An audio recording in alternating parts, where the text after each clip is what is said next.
Hey,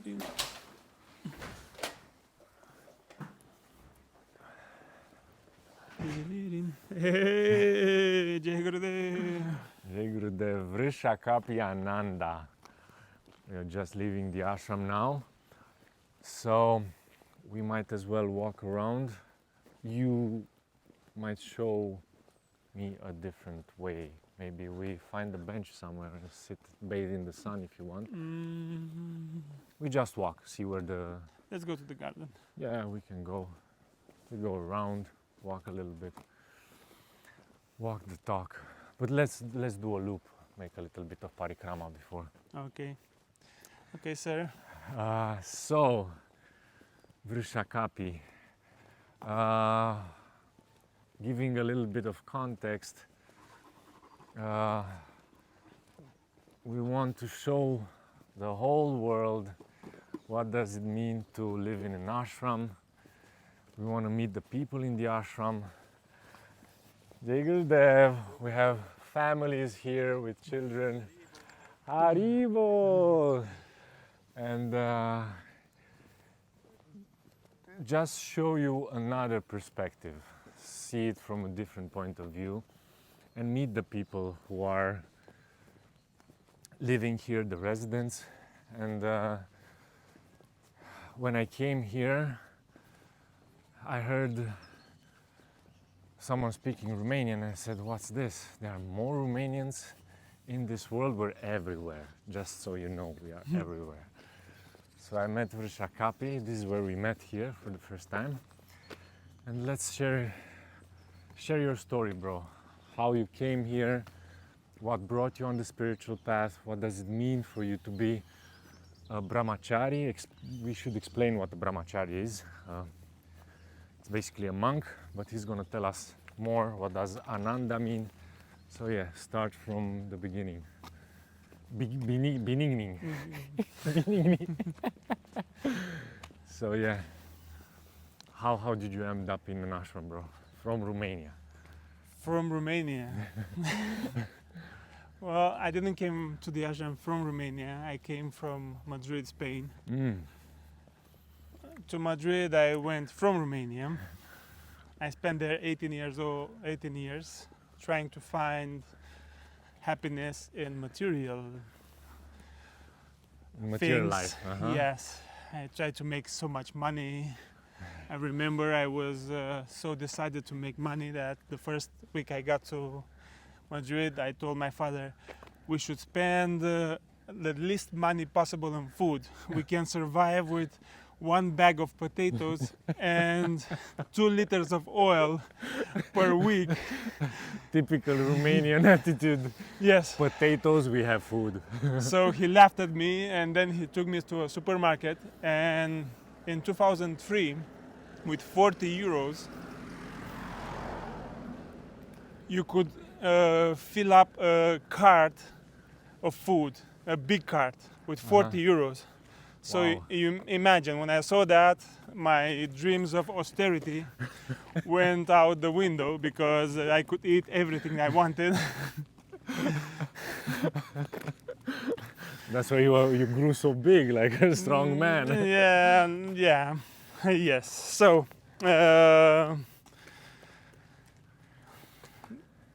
in 2020, I was meditating, because before this I had a spiritual background, and I was doing astral travels. What are those, for people who don't know? An astral travel is like a type of meditation, where you project your consciousness to other places. So a short example would be, if you imagine right now that you are in Hawaii, part of you goes there. Because so, your consciousness, your attention goes there. Yes, and you project part of your self there. And if you are perceptive enough, you can receive information of the surroundings where your consciousness has gone. So I did this for 9 years before meeting Guruji. And in 2020, I was meditating one night before going to sleep. I was meditating with an impersonal form of God because I did not have an image besides the Christian one where he has a beard and he sits on a throne in heaven on the clouds. I did not have another image of him, and I didn't quite like it. It was not relatable to you? No. It was not believable? You I- didn't believe that he had a beard, or what was the problem? I was in the new age spirit where God is an energy, He's the Okay. universe. Okay. So I was, because I wanted to be accepted by other people, I went with that flow that God is the universe and the Yeah. energy and a those kind of general things. opinion about God. Perception, yes. Yeah. And I was also meditating with Mahavatar Babaji. Okay, how did you end up Learning about him? I learned about him by reading the autobiography of a yogi. The famous book. Yes. So I That had this changed. arrogance in my mind that I can call any being that I want, and that being will be by my side when I call. And the first time I interacted with Mahavatar Babaji, he came. I called him, he came. It was nice, but by the third time I called him, I remember in 2018, he said, "Why are you calling me?" What's the purpose? I have stuff to do. Yes, stop calling me. And he gave me an exercise. He told me, breathe in and count up to 60 while you breathe in. Uh-huh. Hold it for another 60 and then release during another 60 count. Okay. So this was a very difficult exercise, which I never managed to accomplish, but I managed to accomplish 2/3 of it. So does it mean that you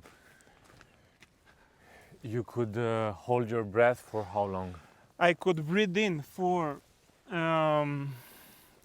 because this is the hardest part, I could breathe in for 35, almost 40 seconds, or the count, I don't know if it were exactly seconds. I could hold it for 60 seconds and then I could breathe out for 60 seconds, but only after I did this hyperventilation exercise from the Iceman, from Wim Hof. Okay. Only after that. So basically, because you could yeah, I could. open your No. lung capacity. Basically, this exercise, Wim Hof has an exercise based on yoga, and what basically happens, you breathe in a lot of oxygen really fast, and your blood contains a lot of oxygen, so you can do more things with your body to the extent that you can hold your breath longer, you can be calmer, and you get to a point where you get high have on another your place. own supply. And what happened? So you did this exercise. And I did this exercise and I remembered Mahavatar Babaji's instructions, and then I tried, because the first time I was trying I could not go beyond 10, the count Okay. of 10.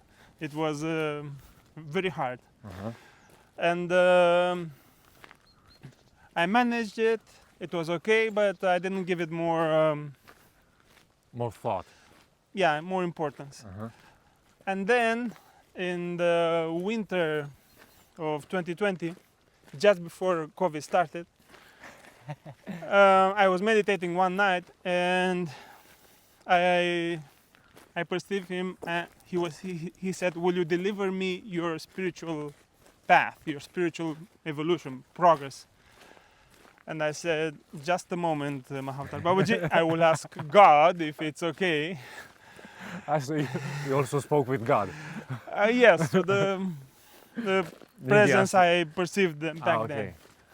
And I asked God, and God says, yeah, it's okay. He's the best one for you in this particular moment. And I turn back to him. I say, yes, Mahavatar Babaji, I deliver you my spiritual progress. And I went to sleep. And next day I woke up.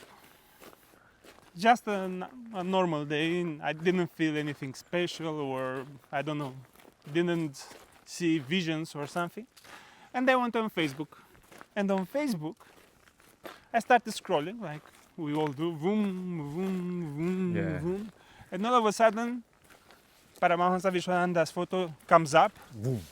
and he gives me my first darshan. And I say, wow, what an is- interesting look this man has. And I write to my friend, the friend that put the picture. The picture. Ah, okay, it was from a friend. Yeah, and one thing led to another, and some part of me could feel a divine presence in this man. Uh-huh. And I told that my friend, this is very nice. Who is he? And she began sending me lots of links, YouTube videos, information, and she said, you have to come to Germany in 2 weeks. And I said, And then she sends me the link of the event with all the prices. And when I see the prices because it was a country week, Uh-huh. so it was Spain. a week dedicated to Spain and Portugal. Ah, okay. Spain, all the Spanish-speaking countries, better said, because there were people from South America that also came. Ah, okay. And I started looking the price, checking the price, plane tickets, taxi to the ashram, to this place. And I said, poof, it's too much. Yeah, I don't know. I was looking at the photos of the ashram. They did not convince me because I didn't know anything about Hinduism. I just saw a building that looked like, I don't know, from the outside it seemed like an old building. No, not attractive, It doesn't look like an ashram. nothing it's special. Like not so spiritual, this building. Yeah, it had grass around and all of this, but when I looked on Google Maps and trying to see from where I could reach it, everything looked so difficult. It was like, wow. My mind could not find ways of reaching this place easily. And I said, only obstacles. My mind was putting obstacles in front. You were finding the problems everywhere. Yeah. Yeah, okay. And then my friend comes and says, well, why don't you come only for the weekend? And I begin to do again the math, and only for the weekend it was like 70% of the total price for the week. And I said, no, I don't think so. It's too much money. It's I don't know. And she says after a while, I'll lend you the money. Just come. No more excuses, my friend. And when I heard that, because of the previous experience, Because and you're Romanian, you said okay. no. It was the previous experience that I had. So yeah. because of the previous experience, I understood that when the universe Yeah. puts everything on a platter for you, You better say yes. You should go. Yeah, I was considering to go in the garden and sit at the table. You want to do that? Or you want to go there? Which garden? Here in the back. What do you say? No, let's walk. Yeah, let's walk. I like him. He's a walker. No, I'm not. I just haven't walked in weeks. Oh, cool, man. And say what you had to say. Sorry for interrupting. So I had this insight that I should really go there because everything is being provided. Yeah, the signs were so clear. Yeah. You couldn't. And then my ego decided, okay, if I go, I should go for the whole week because why go only 2 days when I can be there for 5-6 days? Yeah. And I did again the calculations, and the price for the accommodation here, for the room, for the plane ticket and the taxi to the ashram was all the money I had. Was exactly all the money I had. Wow. Around 550 euros. I never was a rich guy from the money side of it. You're a lucky man then. You didn't have to renounce material possessions. I didn't have to give up millions. Yeah. And I said, okay, let's do it. So next day I go to the bank, and I had to put the money in because I could not maintain the money in the bank because I had debts. So when you have debts, the vouchers take everything that you have in the account. So I had to do this really fast. When you have vouchers roaming around your bank account, you have to do the transactions really fast. So I went to the bank, and the moment I left, I put the money inside this ATM. I said, God, whatever you want. And I released the money. And that was it. And on the way back to home, my mind started. You don't know anyone. How did you give all your money to someone you don't know? What if it's a scam? And I was the mind was reeling. And then, like 200 meters before I reach home, I say, well, it is what it is. If I got scammed, it's another lesson, very expensive lesson for my money level back then, that I will learn, and that's it.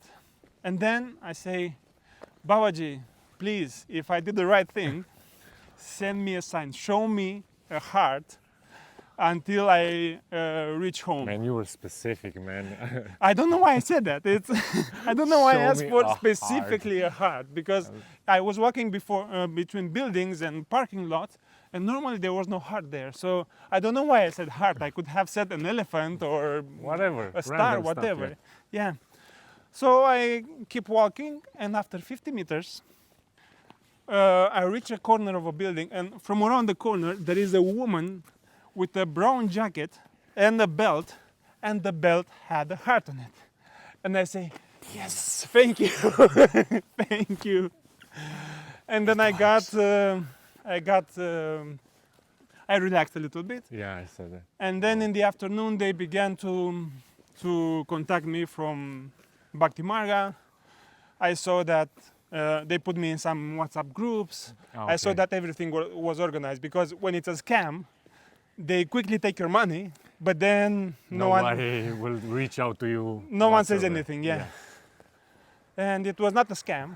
So 11 days later, I arrived here in Germany. I didn't know anyone. I was a complete stranger to everyone. And I arrived, they give me a bed in a room, and the roommate, what he does, he takes me to a tour around the ashram, and specifically to the temple. And he was explaining all the deities. I was looking at them as, I don't know, they were statues for me back then, but I was impressed by the level of detail, because you cannot do something so detailed, so nice, if you don't put love into it, or dedication, or passion. So at first I was impressed about the level of dedication that I saw in each object in the temple. And it was amazing. And I said, wow. From that side, it was something really amazing. And then during a country week, there are a lot of talks and experiences that you have. So during the country week, we had 3 darshans from Paramahansa Viswananda. We had lots of talks and courses. So I got to find out a little bit about the path, the culture, the customs. You had nothing to do with Hinduism before, so Nothing, you knew nothing. Nothing. The only name I have heard before was Shiva, and maybe Krishna once or twice. But nothing. It was, for me, it was a completely strange environment. And then, through the talks, the message was always the same. God is everywhere. God is love, and God is in your heart. And I said, okay. It sounds reasonable. It sounds reasonable. But then I received my first darshan in person from What does darshan mean? divine vision. It's a process through which that God realized Master looks at you and he sees your soul. So everything that's not your soul disappears from the interaction. And he makes the presence of your soul. This is the way I understand it. So he makes the presence of your soul more powerful, more, I don't know, stronger. You become aware of your own soul. That's what you're trying to say? You don't become aware at the beginning because you don't know what your soul is. Good point. You don't know what your soul is at the beginning. It's just a wave of, it's an experience and something hits you like this. It's like someone or something it's hitting you with blessings. But you don't know what that is. So you're like a zombie at the beginning, but not in a bad way, in a good way, because all that love from inside, all those blessings that they were locked up somewhere, they come out. For me, it was like a process of cleansing, because after he gave me my first darshan, I felt like walls were lifting out from my mind on all the sides. Wow. So imagine them as limitations, and they were lifting. And then I went to my room to lie down in my bed, and I was perceiving Paramahansa Vishwananda with a broom on top of me and cleaning me. Vroom, vroom, vroom, vroom. Yeah. Best image ever. And What's with all this crap here? I understood clean. why, because I needed some purification. And that happened for 2 darshans. I felt like he was working on me in such a way that the things that I didn't need anymore through those spiritual processes that I went through in the past, he would take them away. One example would be because I was a little bit ungrounded, and I imagined myself with wings for some reason. And after the second darshan, I felt his presence, and this question came: what are you doing with this? Where are you flying? And what do you use these wings for? Yeah, he said, I will take them away. And I felt like, you know, those toys that they have like a clicking part. Yeah. So when you click, it goes out. I felt the same that he was doing with the wings I had put on my back for any reason whatsoever. I don't even remember. And the moment he did it, because I had back pain also, so my back pain disappeared. Because they were heavy wings. Because I was crazy. So Amazing, bro. Because now from what you're telling, it looks like the journey of a loony man who was imagining things and got back on earth with his feet.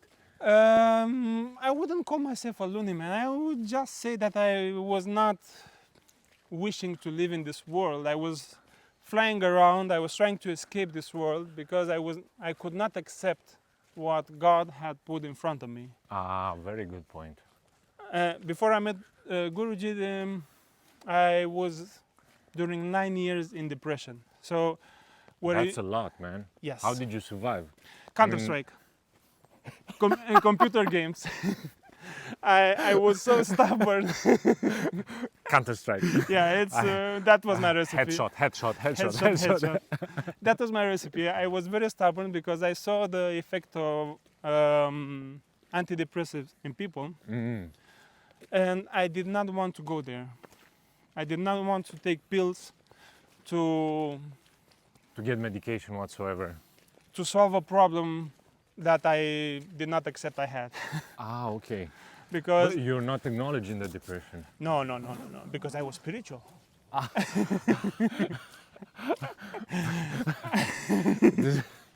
There's nothing wrong with me. I was spiritual, and not only spiritual, I Very good. was at an advanced spiritual that no one understood, but I knew I was very advanced. So Okay. You had wings already. I had wings, of course, Very good. and because of that, I did not seek help elsewhere because I did not think that someone else could help me with the problems I had. But you had the certainty that you can help yourself. Yes.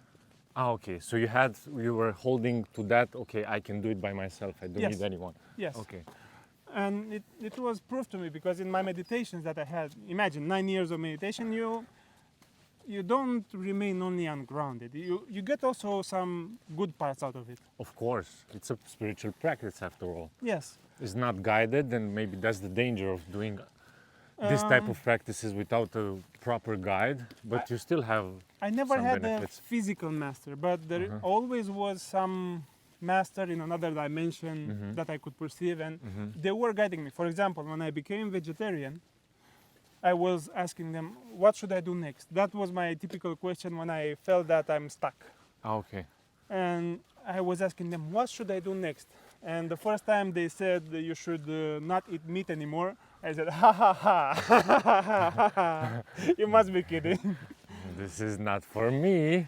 Yes, and during 1 year in my meditation, they kept saying, you should stop eating meat. To the point that at one New Year's Eve, I ate so much that my stomach was aching immensely. It's like, you cannot even imagine. And So I- you have had physical pain. Yeah. And I said, okay, I will try to live without meat. And I did it. I tried 6 months. It was okay, the pain disappeared. But then I started again. Let's go up. It looks like this is messy. And then I started again. You eating- started eating meat. Yeah. And then they again said, well, you should stop eating meat and be a vegetarian. So, and the pain returned again. It was, It was a game that you were playing, bro. yeah, another game with myself called self-sabotage. I heard about this game. It's really good. It's, yeah. So, that's what I'm saying. I always had a kind of guidance that was telling me where to go. I was trained to expand my consciousness, but it was always outside of this reality. I never wanted to do things here In this reality, in this Yeah. plane. because it didn't feel, it felt hard. It felt hard, it felt sad. Of course, my depression Didn't help. didn't help. And yes, so I arrived to Vrishakapiananda, I arrived to the ashram, and he gave me an experience which in my 9 years of meditation and practices and experiences with exotic substances, I can relate, okay. it never happened to me. So out of a blue, without speaking to me directly or interacting with me in a way that would suggest that he did that, I started to perceive God in every molecule around me. Those teachings that they were giving at that time in the country week, that God is everywhere, God is love, that God is in your heart, all of a sudden they activated and I could perceive God everywhere. Imagine seeing God in every molecule that surrounds you. I was doing, they called me in that day to do voluntary work at the dishwashing place. Seva. Yes. Seva. Selfless service. So I went there and I started drying the plates that were coming out of the machine, the washing machine. And in drying them, I was using the towel. So imagine you have a towel in your hand, and then you have a bowl or a plate or a cup or whatever. And in every cup, every bowl, every plate, I was seeing God.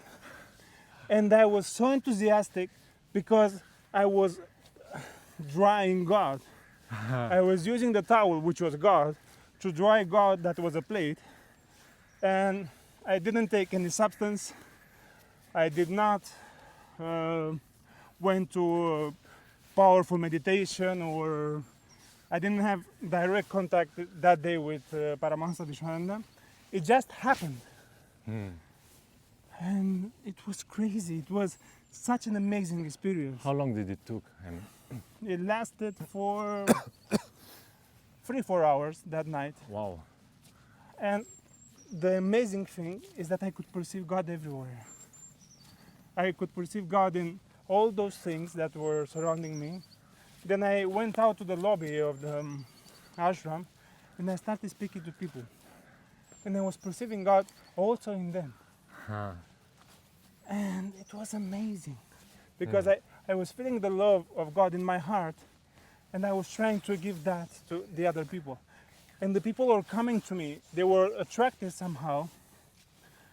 Well, I'm also a big person, so It's hard to miss you if you it's hard come to in the miss lobby. me. And now I'm yellow, so it's even Even harder to miss. yes. But everyone was coming to me because my eyes were bigger. They were shiny all the time, because when you have this happiness inside you, Yeah. you have these shiny eyes. It vibrates outside of yourself, yeah. And the energy was amazing. I was interacting with people, and it was a exchange of enthusiasm and sustained by love. It's very hard to explain, you know? It's like when you meet your friend after many years, and a friend that you enjoy being with, and you're happy to be together. But I was together with totally strange people. They strangers, not strange Stranger, people. yeah. Sorry. And I was speaking with them as they were my family. So in that week I received 3 darshans, which were amazing. Many blessings, because when you enter into contact with this, when you go to a temple, you experience God. Even if you don't realize it, when you look at the murti, the statue of God, you immediately begin to experience God, because their presence there is very powerful because of the rituals that are done every day. So their presence there is very strong. And when you begin to interact with that presence, you begin to change. Yeah. And in changing, you have 2 choices.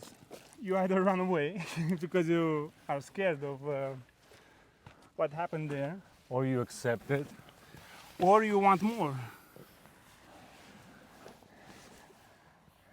You want more of that experience. Yeah, and that's what happened to me. I wanted a lot more. I wanted it all. So I went to Swamini that was responsible for Spain, and I told her I want to be a devotee. This came as a conclusion of a workshop that was done the previous night, where a woman from Portugal, she said, well, that workshop was for what means to be a devotee and what are the requisites and all of that. And the woman said, well, I've been a follower, not a devotee, of Paramahansa Vishwananda for 10 years. And when I heard that, I said, it didn't make sense in my mind. And I said, I don't want to wait 10 years to receive what he has to give. And that was my thought process. And next day in the morning, there was another workshop, and I was with my head between my knees, sitting by the window, And I was asking myself, I was asking God, not myself, God, can you please show who is my guru? Show me who is my guru. And I lift my head from between my knees, and I look up, and there was a speck of dust. And I look at the speck of dust, my eyes focus on it, so everything around loses focus. So I look at that speck of dust, and that speck of dust begins to move.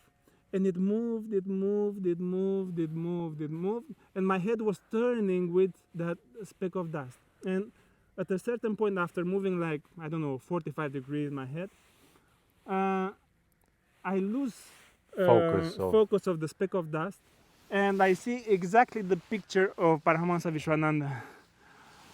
And I say, okay, thank you, I got the message.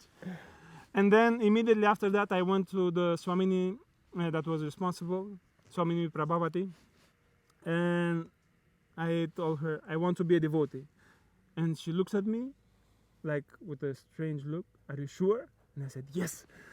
And she said, okay, tomorrow we initiate you. Man, like And that. tomorrow, it was my birthday. So Wow. on my birthday, I got initiated as a devotee of Paramahansa Vishwananda As a new birth. Yes, by Swamini Prabhavati, because the Swamis and Swaminis can do The this, initiation process. the Yeah. initiation. And I received my third darshan in that week, and it was such an amazing experience. I felt, because in the Hindu tradition here in Bhakti Marga, when it's our birthday, people gather around us and they sing this Yeah, it's this a beautiful song. mantra. Yeah. And it's like they wish, all people around you wish that you live, let's say one of the phrases is that you live 100 springs, yeah? And this is nothing special, but the love with which they do it, if I tell anyone, I wish that you live 100 springs in this tone, it's nothing special. But when they sing it in Sanskrit, and then they throw petals on you, it's such a beautiful experience. And because it was country week, there was a lot of people there, so they all sang that birthday wish for me in Sanskrit, and then they all threw petals on me, a total stranger that came out of nothing. And I felt so embraced, I felt so like they were my family, and I knew none of them. It was amazing. And I went back home, and I started doing the practices. The first I started with the japa, because it was the fastest thing I could do. What does japa mean? Japa is a wonderful practice where you recite the name of God. And when you recite the name of God, it's like having God near you. This morning, actually, I had a beautiful meditation where I went inside and I started chanting the name of God without any emotion. And there were like sparkles of light when I was chanting that name inside, that were lighting up. You know, like those bugs in the night that... Fireflies. Yeah, the fireflies, Yeah. thank you. When I was chanting the name of God, those lights were being powered up. And then I was not satisfied with this process, and I said, I want more. And the intuition came, chant it with love. And when I began to chant it with love, it was like a whirlwind surrounding me. When I was putting love and affection into the chanting of that name, I began with Vitala for in the beginning, because it was short and I wanted to see the effects. And it was like a whirlwind that it was embracing me a little bit. It was all around me. It was very, very nice. And then I continued with Om Namo Narayanaya, and that energy began to prolong itself because Om Namo Narayanaya is longer, and it also means that you bow to the one that is in everything. So it got prolonged, and then I continued with Shree Peetha NIlaya Namaha, and I perceived God into my heart. And not only that, but when I was chanting it with love and affection, he was glowing, and in my heart I felt like he was occupying like the presidential suite. He didn't have only a spark of light there and he was separated. No, he had the whole place for himself, and it felt great. It felt amazing. So, and I think everyone can do this. Not visualize what I just did this morning, but chanting God's name with affection and love can take you to the states where you feel that love, that unconditional love, almost instantly after some practice, and you don't need anything else. You don't need that the president of the country does whatever you want him to do. You don't need that your family accepts you. You don't need anything, because You have God. when God is in your heart, everything from the outside, it doesn't matter anymore. No, it doesn't. Because you matter. have that relationship. This is what chanting does, basically. It creates that bridge between... Actually, it takes away the veil of separation, because you're never separate from God. It just reveals God inside of your heart. Exactly. Yeah. So, back to the past. I went to Madrid. After that, you came back. Yes. You came back to Madrid. And there, after 2 weeks, I got initiated into Admakriya Yoga because I heard so many things, good things about it, and I said, well, I cannot miss that either. Another spiritual practice. How can I miss that? Yeah, and I got initiated into it, and I started doing it every day because from the beginning I wanted to reach level 2. So you're an intense person, man. Imagine I was a gamer. Yeah, I was, because I'm not anymore. And I wanted to reach the next level. So immediately as I started. Okay, how many levels are there? 5. 5. Okay. I want to reach 5 now. For the moment, my next level is 3, so I want You're to working on it. I'm working on it. So, you have level 2? I have level 2, and for level 3, you have to do 5 years of daily practice. 5 years of daily practice. So I've done 2.5, and I still have to do 2 more and a half, and then it depends on the Guru's grace if he decides to give it to you when you are ready, not when you think you're ready. But at the end of the day, the goal is not to reach and have the levels. Is to have the journey is more important than the end, no? The relationship. Hello. It's like you said before. It's the relationship with God, because when you do these practices. We're having a tea outside. And cheers. When you do these practices, you purify yourself. And Admakriya Yoga is very famous on one side for burning karma. And it's like so burning... this is the effect of practicing Atmakriya, one of the effects. Imagine in one practice you could burn like 200 years of karma at least, if you do it right. So, and imagine after you do it for 1 or 2 years, it becomes irrelevant because you don't think about how much karma did you burn. Basically, you cannot count because you don't know how much you have already. So you cannot quantify how much is. You can count, yes, but yeah. You cannot quantify because you have a reservoir that it's you have so much karma probably that you don't even. Yeah, but you feel the effects because immediately after you begin practice, let's say 1 month after, you feel more calm. You deal with things differently. Your mind is not so jumpy anymore, and you have this space in your mind where that allows you to act differently in every situation that comes up.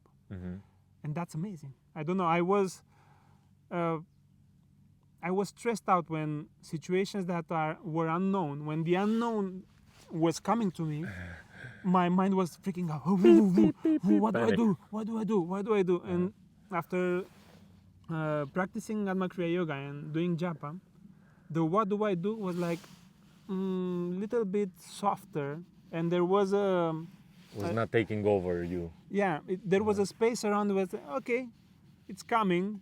I'm still freaking out, but at less intensity, and let's see what we can do about it. And it's a different approach, and when you have this different approach, you deal with things in a different way. So I started doing these two practices, but I was like yearning for seva. A yearning to serve. Yes. So as I discovered that they needed to redesign the website. So they had the new design, but they needed to apply it, and they needed to translate everything to Spanish, and that was a complex process. And I said, I will do it. Let me do it. Not I will do it. Let me do it. I wanted to do it. So they allowed me to do it after 2 weeks of asking, and I started doing it, and I was doing 16 hours every day. Wow. More than you were gaming. I stopped gaming. I stopped gaming because I didn't have any more time. So good. And it was addictive because now I had a guru. And in designing the website, the central point of the website was the guru. So there were a lot of pictures with Paramahansa Vishwananda, and I was seeing them all the time because you would load the page, you would test if it works, then you would load again. If something was wrong, you would modify, then you would test, and the page would load again, and his photo would come up again. And it was extraordinary. I was so addicted. I was so addicted that I did it for 3 months, and after 3 months, my ego just burned out. Because in this intense process of doing seva, when you do seva, everything comes out to the surface. So all your shortcomings come out, and if you don't know how to control them in the interaction with other people, you begin to have conflicts. So one of my conflicts back then was that I did not accept woman authority. Coming from the Eastern Europe, I was yeah. And we are the head of the house, Yeah. and you don't tell me what you do, wife. Yeah, Yeah, okay. I was raised in that way, and man, such a burnout because I was the expert and I knew better. So the instructions that were coming from, let's say, the hierarchy that was established, well, I could not accept them because I knew better.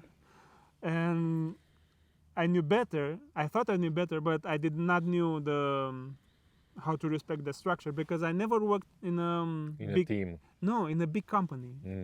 I only worked in family firms, small firms, 10 to 20 people, and everywhere I went, I was the expert. So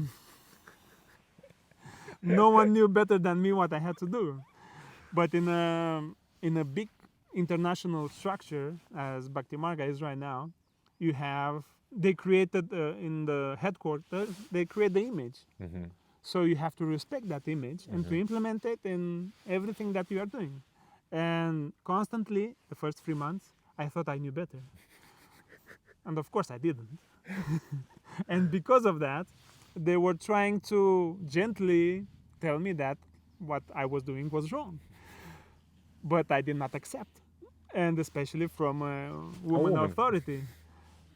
Everything was battling inside me. Woo, woo, woo, woo. In the end, I always ended up doing what they said I should do, but with a lot of conflict coming from my side. And I understood this later, 2 years later, when I went to Greece in a retreat. And there was this situation. There was a narrow street where only one car Could pass. So there was a car coming, and then from the other side, there were 3 buses full of people, tourists. And this car, the small car, tourist car, small car that was coming, this car had the option of going left and allowing the other buses to come and go forward. But Greek people are known for their stubbornness. And Wanted the 3 buses to back down so he could pass. yes, Amazing. and there were people around telling that the driver of the small car, why don't you just go to the left? You drive 5 meters and everything is fine. And that person, no. And I understood. Hello. I understood in that experience that if you are stubborn, you can block the experience and progress of an entire organization. Wow. Especially if you are doing seva in the headquarters. And because nice. imagine someone comes to me that they have worked on, they have progressed on a project, and they say, well, you have to do this. And something inside me, for some reason, says no. And imagine that project has a deadline, and when the deadline comes, if it's successfully delivered, it would benefit thousands of people, because that's what happens at the headquarters. But if some person comes and says, no, I know better, all the process gets stuck. So everyone has to get out their tools of conflict management and solve that issue. But instead of saying, yes, okay, I will do it as you say, you just resist. And that resistance creates pain, not only for you, because for you you are the first person that suffers, but for all the project. And then you delay the fruits of that project for thousands of people. And I only understood it, as I said, in this with Context this with the buses. Very good experience. And of course, after my ego got cleansed a little bit more, I started listening, and I kind of surrendered, but more back then, more because I was annoyed, and I said, you got fed up with it. I'm not fighting you guys because you don't understand how an expert I am. Something like that on one side, and on the other side, I was seeing that if I do what they say, I'm not wasting so much energy. And that is another aspect, the positive aspect, because if you do what you're told, when the instructions are good, of course, you don't have to be a zombie and do everything. Follow everything without thinking of them. Yeah, but when the instructions are clear, good, and precise, and you do what you're told, the seva goes smoothly. You become efficient. You become efficient, you get more experience, and everyone benefits. When you resist, it's crazy. It's all the opposite. People don't get to benefit. You suffer. And then the purification process, it's a lot harder because you don't surrender. And in not surrendering, you don't trust. And when you don't trust, all your old habits come to the surface. So it's like you don't progress spiritually. It's you're trying to be your old you instead of surrendering and trying to transform and change as a person. And that's painful. I don't recommend it. I like the pause. That's, how can I describe? That hurts, man. That hurts. It hurts everybody, basically. You hurt yourself and you hurt other people also. And no amount of tea can solve it. Yeah. And how come? So you went through all that process of creating the site, doing the seva, and from there to becoming a full resident and a monk, because this yellow that you see on Vrishakapiananda means that he's also a brahmachari. Tell us about that process a little bit. How come you're working on a site? Yeah, so that same year, there was a course on in the ashram from the Bhakti Marga headquarters that if you did that course, you would become a sangha facilitator. Sangha facilitator means that basically you take care of a sangha. Sangha is a group of people that meet with the purpose of remembering God, of talking about the experiences they Growing have. spiritually together. Yes, but in a focused manner. We focus on God, we focus on our guru, and in doing that, everything feels better. And they get connected as a group. They can work together for their task they have to do. They grow spiritually together. They Yes. help support each other when they have challenges like you Yes. had. There are also conflicts, of course. It's not only pink stuff and We're so happy. We're a yeah. happy sangha. We're spiritual. There are also No. conflicts, and Yeah. there you get to see how you interact and how big your ego is inside the sangha. And there was this course, and I was very active in this course because my ego needed a lot of attention. So I had lots of questions, which most of them were good questions. People appreciated them, and because of that process, a Swami noticed me, and that Swami had a project at that moment was called Earth Meditation Movement. Swami Kurunanda. Yes. Jai Gurudev Swamiji. We're talking about the Earth movement soon. Let's see. So he had this project, and he started to interview people. And one of the person he interviewed was me. And I remember in that interview, he asked me, "Are you enthusiastic about this project?" And I said, "No." Appreciate the honesty, bro. See you next time. No, and he was a little bit like, okay. And I told him, because for every project I had in the past, and I had many projects, I was so enthusiastic at the beginning, like, you know, when you light up a fire, Yeah, and burns. and it burns at the so beginning. fast at the beginning, but then after 2 weeks, 1 month, It loses the power and yeah, and I would quit. And I said, I will be cautious about this project, and I will invest the agreed upon time in it, and we'll see where it goes. And I think he appreciated this honesty, because he knew a little bit about my background, he knew a little bit about my skills, and he chose me as one of the members that would initiate the project. the movement. Yeah. So we started the project, and for 6 months we created the website, and it was an amazing process in which we collaborated on a weekly basis over Zoom. It was a Zoom experience back then, because everything was locked up in, Yeah, it was COVID time. in COVID time.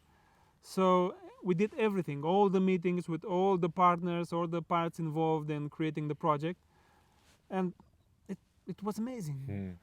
People from different countries, different cultures, we got to collaborate, and it worked. Somehow it worked. And we launched in April 2021, and we got 5,000 people to meditate in a matter of 2 months, to do the meditation all over the globe. We had this on the website.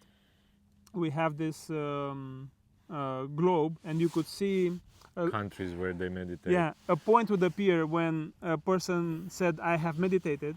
When they would press the button that I finished the meditation, a point would appear on their region, and you know that a person in that country, that region, did the meditation. It was cool. something nice. And then the numbers of the meditations increased. And it was like a different, it was counterbalancing the fact that back then during COVID, all the maps on television were with new explosions of COVID. Yeah, Everything it's was true. red. It was fear mongering all over the place. And It's true. as a counterbalance, there were these people who were meditating and giving light and love to planet Earth. So yeah, it's really nice initiative. Yeah, it was amazing because it had it was a natural continuation of my past spiritual path, where I had learned to expand my consciousness from the building where you were, from the body I had, to a bigger place, let's say to the whole planet. And this meditation given by Paramahansa Vishwananda was doing the same, but in a little bit more grounded way. So you would send love to the people, to your family, to your neighbors, to your city, and so on, until you reach the whole planet. Not going further because we don't know what's out there. And it was really simple, really short. You would finish it in 4 minutes. It's 4 minutes. 4 or 5 minutes, depending on how fast you were. And it was great. Residents from the ashram are going for a walk. He's our next guest. Actually, he's gonna be the next guest, Kailash. You're gonna meet him. It's nice that we are introducing new people for the next episode. Doing your japa walk, bro. Enjoying the sun. Look at him. He's so happy that he's out of the office. He's out of the office.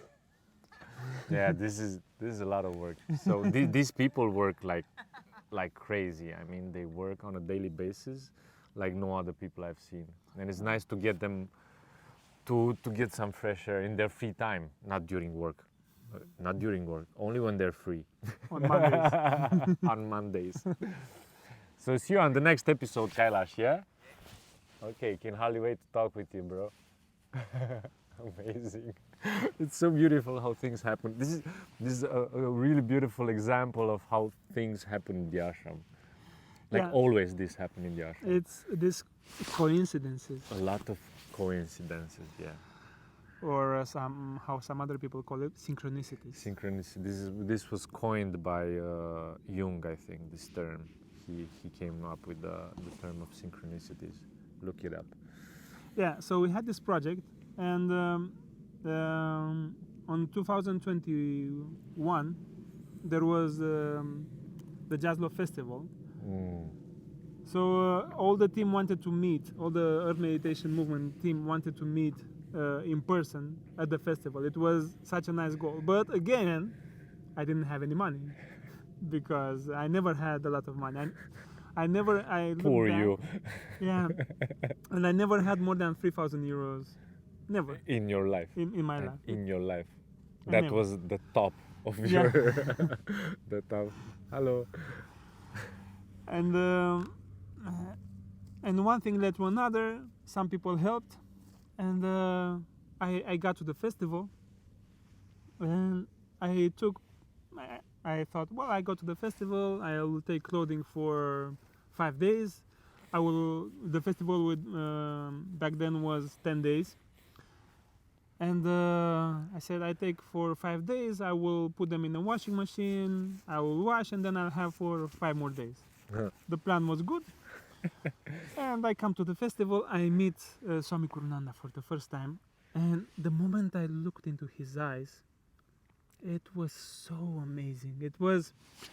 I was seeing into his eyes, it was like looking into the sky, an empty sky, no judgment, a happiness. He had a happiness of meeting me in person for the first time, and a joy. It's not that only happiness, it was, imagine a person, a Swami is, from my point of view, a person that has gone through intense purification, has worked on most of his or her Issues, conflicts, issues. problems, yeah. And now, basically, one interpretation of the word Swami is master of the self. So imagine a person that is a master of itself, that has no judgment, and accepts you, and is dear to you. And he was dear to me, and I was dear to him, because we had That collaborated. relationship for so many months. Yes, and the things had gone well into the project, so there were no conflict between us. And it was such a joyful encounter.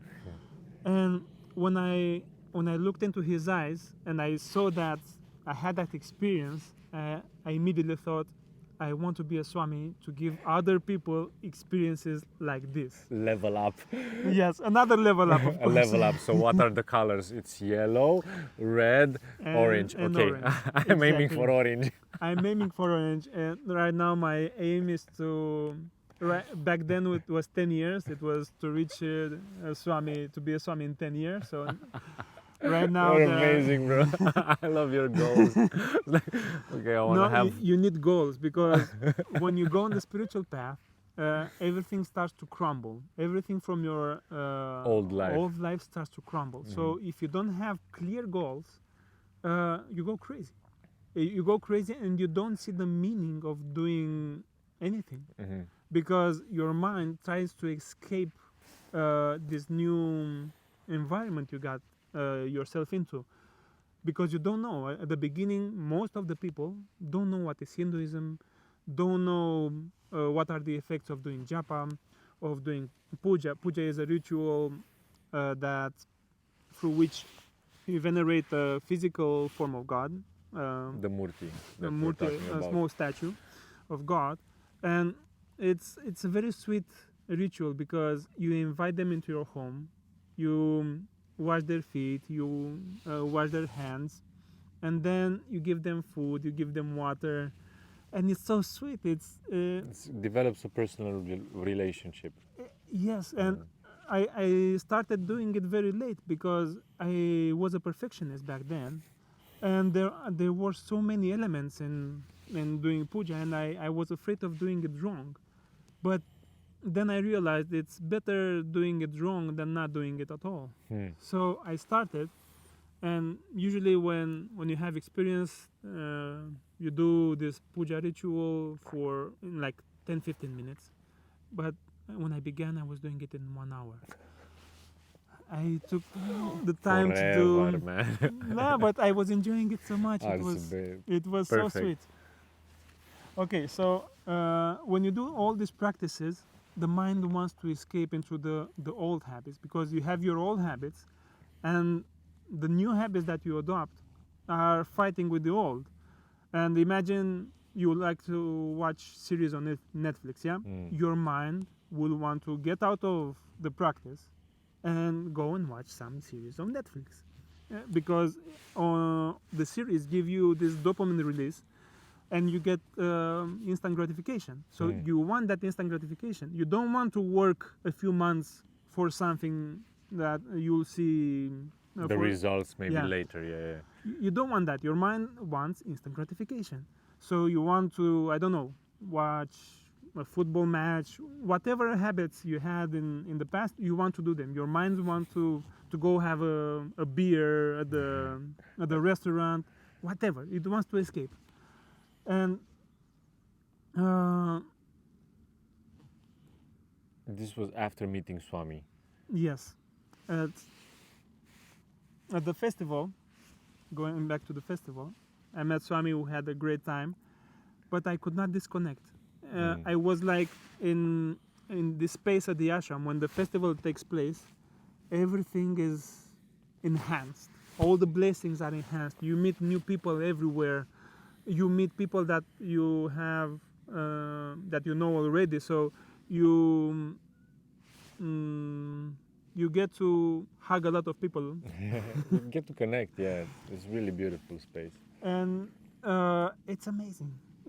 It's an amazing festival. There is no alcohol. There are No drugs, no alcohol, no meat, no smoking, no smoking, and people have a ton of fun.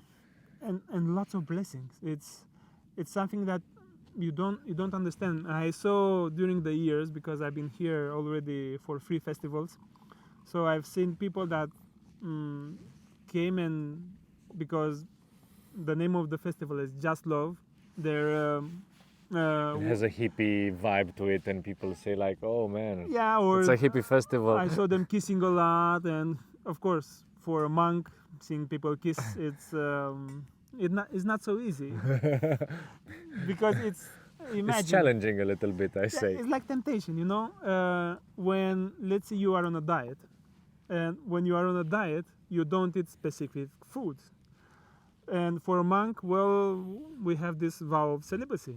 So interactions with women are not recommended because they turn you back on the old habits. Yeah, they might spark some things that you want Desire. to go beyond. Yeah, the desire. The desire. So when you see people kissing around, you have to go on your strength.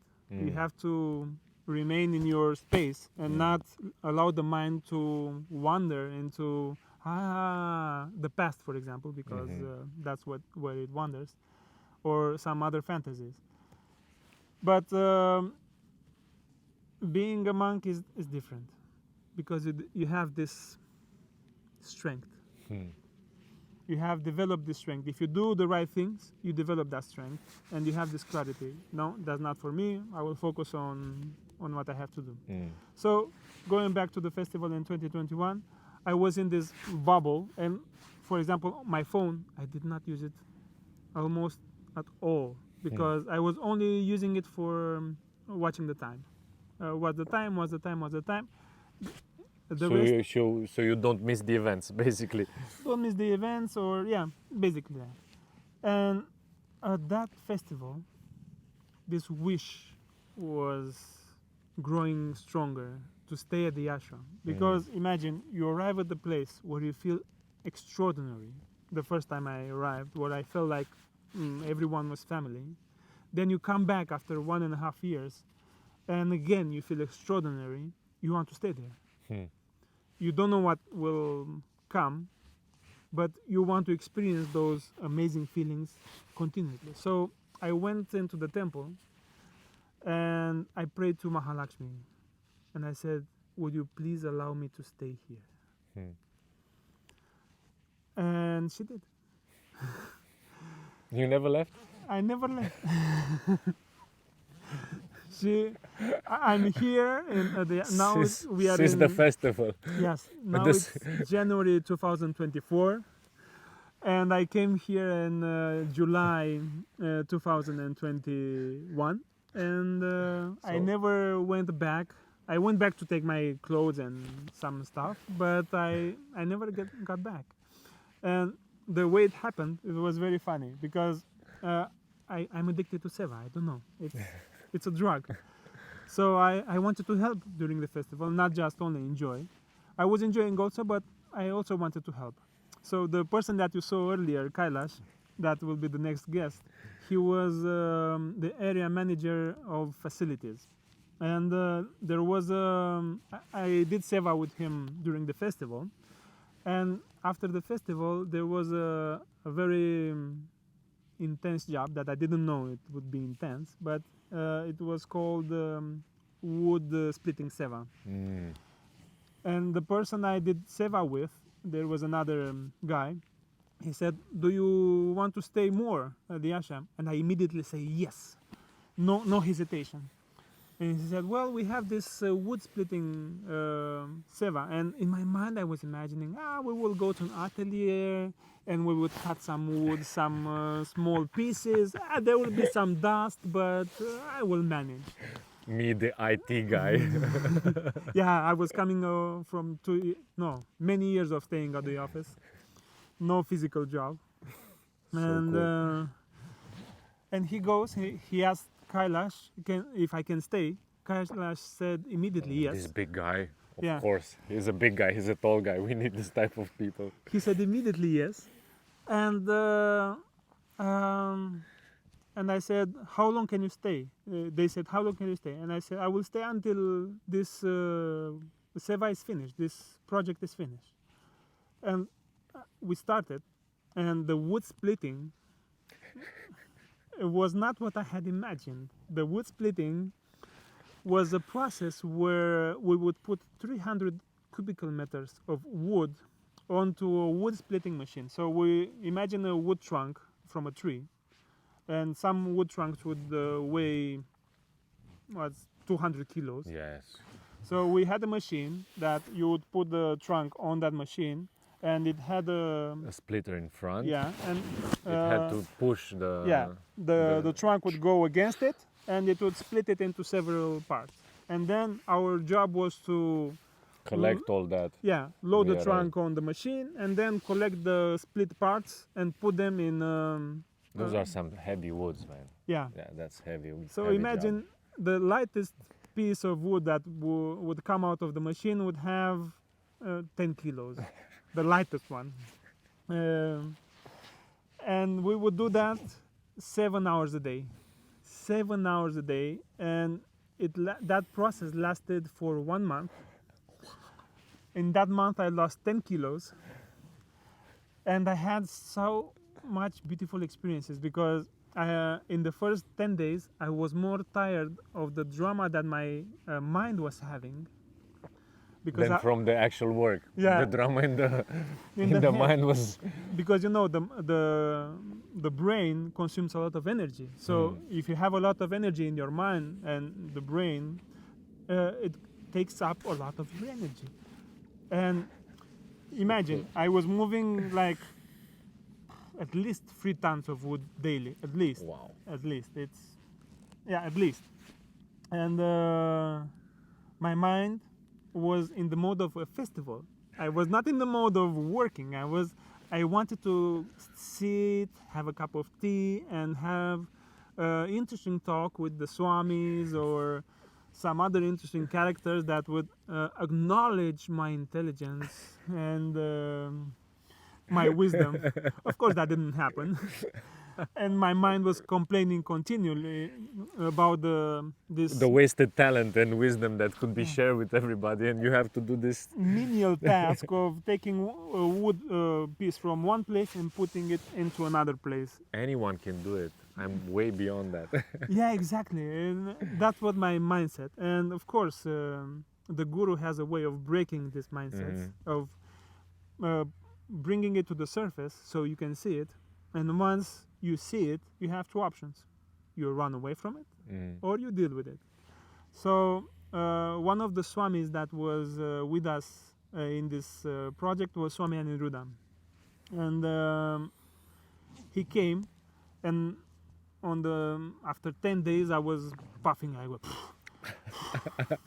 I was annoyed by my mind because I knew it was drama, but I did not know how to deal with it. And he asked, what's the matter with you? Well, I know I have this drama, but I don't want to give attention to it because I know I have to finish this. I said I would finish this, so I want to finish, but I cannot stand it anymore. I'm annoyed. I'm exhausted because of the drama. And he goes and says, okay, why are you here at the ashram? Well, I'm here to grow spiritually. Okay. Very good answer. Okay. So what is happening in your mind? Well, I have this and this and this and this.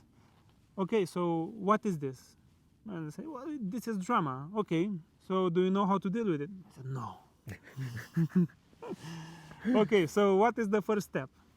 I was thinking. Imagine I was after 7 hours of moving wood. I was exhausted. Your mind was. Physically and mentally. I said, Swamiji, I don't know. Okay, so the first step is acknowledging it. Okay, I'm acknowledging, I see it, it's drama. Okay, then what's the next step?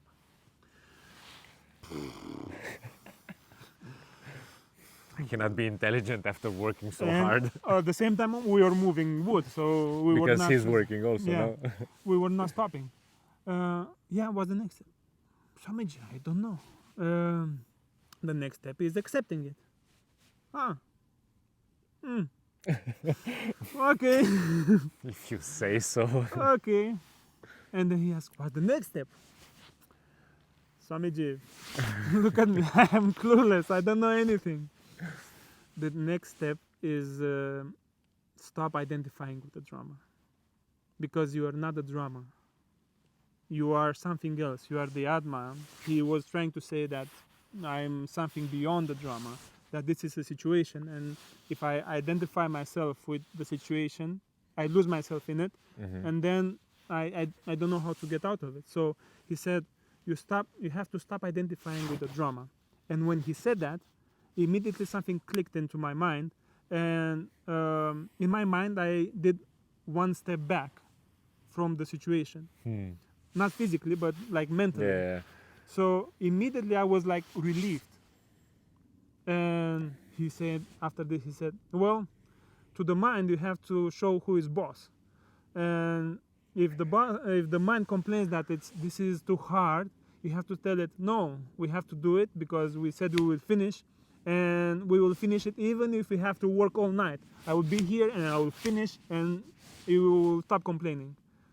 But I was already out of the drama because I stepped back, and when I felt that relief, and when he gave me this encouragement, I felt like a surge of energy coming, and it was like I was taking back control of the mind and leaving the drama aside, and it was amazing.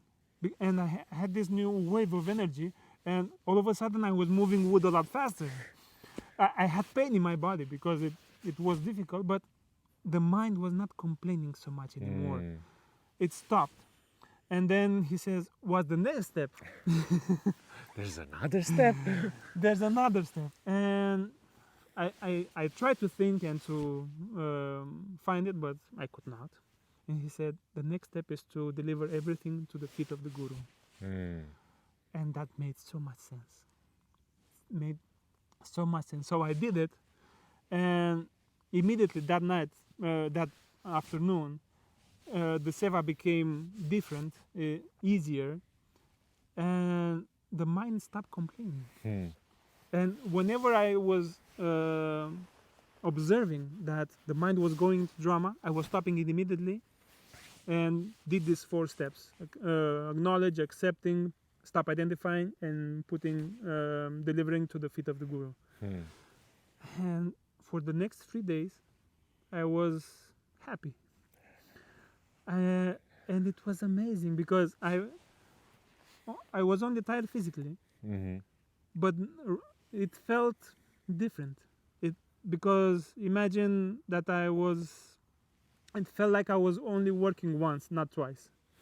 When the mind was in drama, I felt like I was doing things double work. Double work, and it felt happy. And I finished that seva after a month, exhausted physically because it was so much work, and the team was great, but if we were like only four or 5 people managing 300 cubical meters of wood, and it was exhausting. But I finished that month loving that seva. I was loving interacting with people, with the team, loving putting things in their place, and every part of that process I loved it, and it was amazing. And because I loved it, it stopped. And you enjoy it? Let's move to the other thing that makes you uncomfortable and takes you out of your comfort zone. Exactly. Exactly. Perfect. So I was during this month I went through a process of screening. I went through some interviews, and they accepted me into the marketing team, the team that does all the marketing for internationally for all Bhakti Marga. And so my mind could not wait to be in the office, be out of the field of moving wood, but there was, like I said, my heart was loving the experience immensely. So it finished, and I got a contract.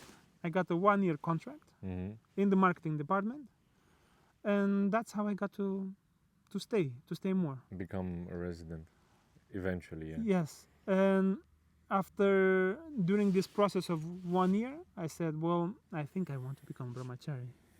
And then I said, why? There was this internal process. Why do you want to give up so many things? And by reading the scriptures, by listening to the satsangs of Paramahansa Vishwananda, some points were becoming more and more clear for me. I didn't want to go into the drama that I had with my ex-fiance, because all I was seeing in interactions with women that they would end in drama. And I still see this. That's why you're a monk, bro. That's why you're brahmachari now. Yes, You but saw this. there is no man alive on this earth that can prove me wrong. All interactions with women end in drama. I am the living proof that it's not true.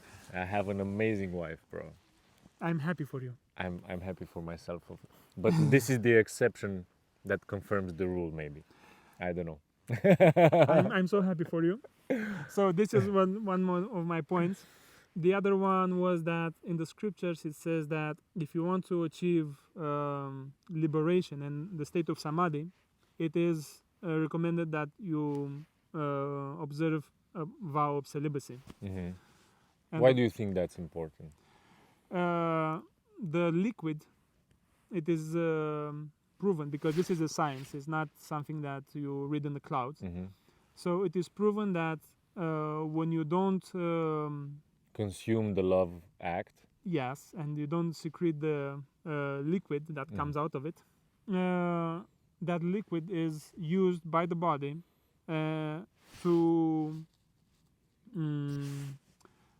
that energy, not that liquid, that energy that it is stored there, it is used by the body through the yoga techniques to ascend. So your consciousness, because normally our consciousness is in the lower chakras, and you are focused on sex, you are focused on material things. So when you practice yoga techniques, your consciousness Gets elevated. gets from that. elevated. So instead of focusing on those things, your energy level rises through the chakras, and to reach samadhi, for example, which is a union with God, the energy has to reach here on the seventh chakra, and when it reaches there, you are. It's like you see God. Mm.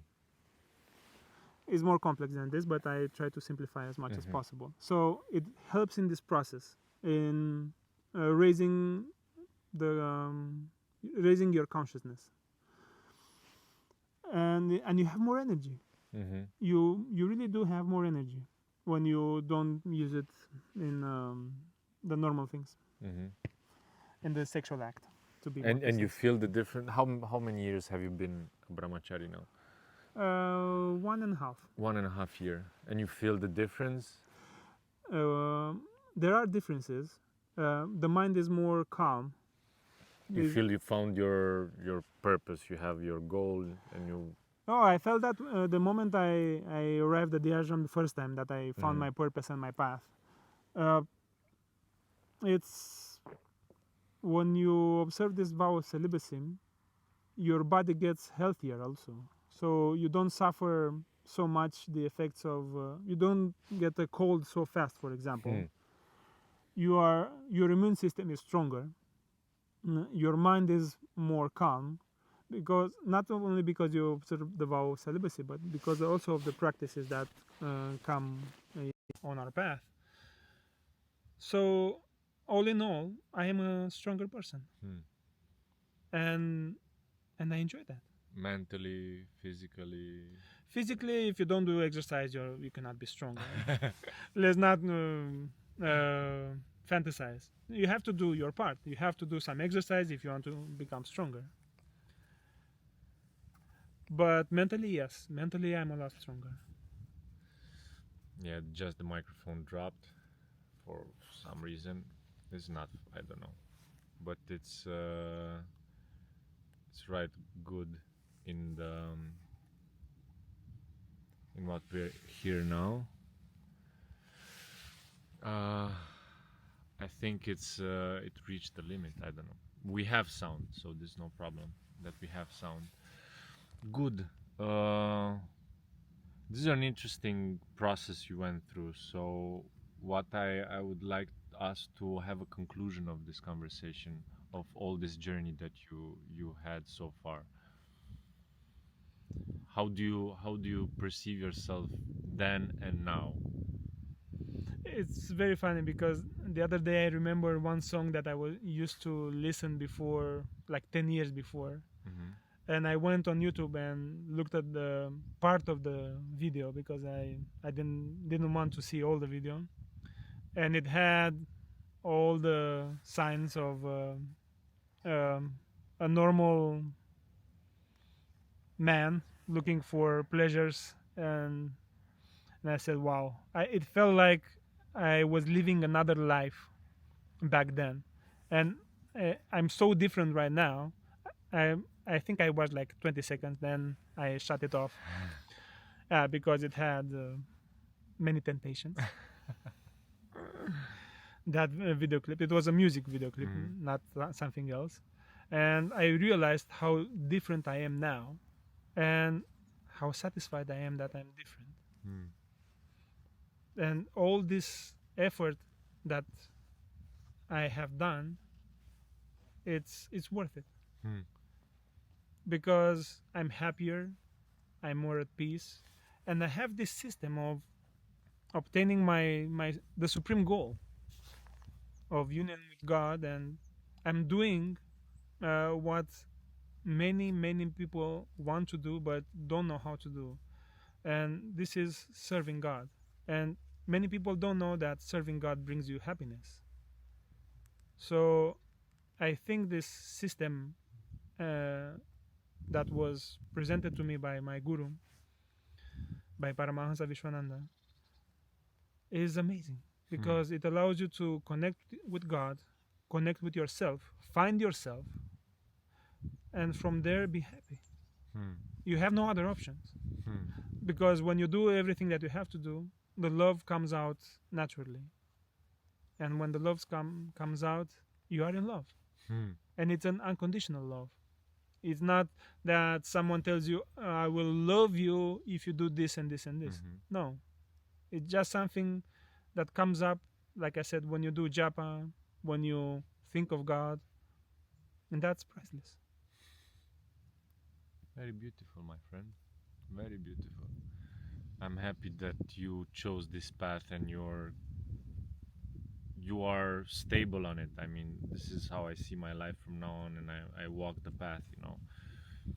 This is one of the reasons I started the series, to meet people who walk the talk. I mean, because we are used to speak a lot and talk a lot, and it's comforting to see also people who take action of what they do, and it's a beautiful conversation. So I think this is we're scratching the surface, and I would love to do this again when you have time, of course. Another Monday. Another Monday. Let's see, because Monday is the free day here, it seems. So yeah, hope you enjoyed this conversation we had. I did. Yeah, it was nice because I think it's the first time we had time to speak on length. Like for 1 hour, we never had time to speak for 1 hour like we did now, because there's always something happening around. We try to connect for like 5 minutes, 10 minutes, then other people come, and Yeah, it's crazy. So sometimes it's good just to sit and just sit down with that person, just share, let it flow, let the words flow, let everything come out. So I enjoyed listening to your story. I didn't knew most of it. Well, I knew parts of it, but I didn't knew the whole trajectory. So it's nice to put the pieces. So this is how it happened. So it's good, and it's also good exercise for. Oh, now we have it on camera, so if I get forgetful, I can Yeah, when come you're gonna back have to this Alzheimer, video. I'm just gonna we're gonna show you this.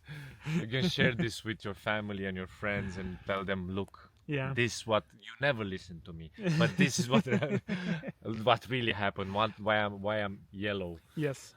Yeah. So nice, beautiful. Maybe we meet again. It would be nice to do a second one, and go maybe deeper on what it means to be a resident of the ashram and all these things. So, like always, stay grounded, walk straight, and see you next time. Jai Gurudev. Jai Gurudev.